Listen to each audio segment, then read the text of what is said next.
nama saya Kak Intan daripada Kantan Kitchen. So hari ni kita ada buat kelas cute bun dan menu bajet.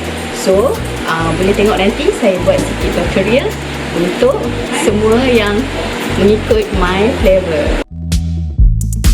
Assalamualaikum warahmatullahi wabarakatuh. Terima kasih sangat-sangat saya ucapkan kepada semua pemerhati keluarga yang hari ini sertai kelas roti daripada Kantan Kitchen.